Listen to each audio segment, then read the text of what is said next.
नमस्कार. विचारांचा तारा न्यूज चॅनेलमध्ये तुम्हा सर्वांचे सहर्ष स्वागत. दूधगंगा, वेदगंगा, पंचगंगा, कृष्णा नदीकाठी भीतीचे सावट. निप्पाणी, चिक्कोडी, हातकणंगले, शिरोळ, कागल तालुक्यात गेल्या 4 दिवसापासून सुरू असलेल्या जोराच्या पावसामुळे दूधगंगा, वेदगंगा, पंचगंगा, कृष्णा नद्यांना पूर येऊन पुराचे पाणी अद्याप वाढतच असून नदीकाठच्या नागरिकांत भीतीचे सावट पसरले आहे.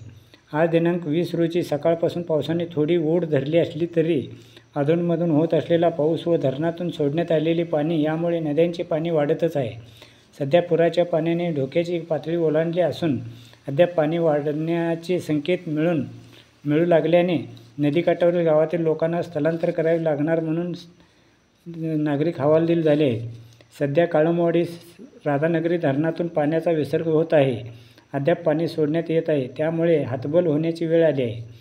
दूधगंगा, वेदगंगा नद्यांचे पाणी झपाट्याने वाढून बारवाड, कारंजा, मांगूर, कुन्नूर गावांना येऊन लागले असून अद्याप पाणी वाढतच आहे.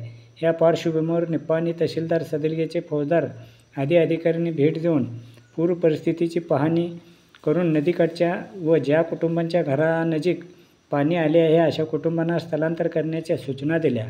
मित्रहो, विचारांचा तारा न्यूज चॅनेलला सबस्क्राईब करून, लाईक करून, शेअर करावे अशी विनंती करतो आणि इथेच थांबतो. धन्यवाद.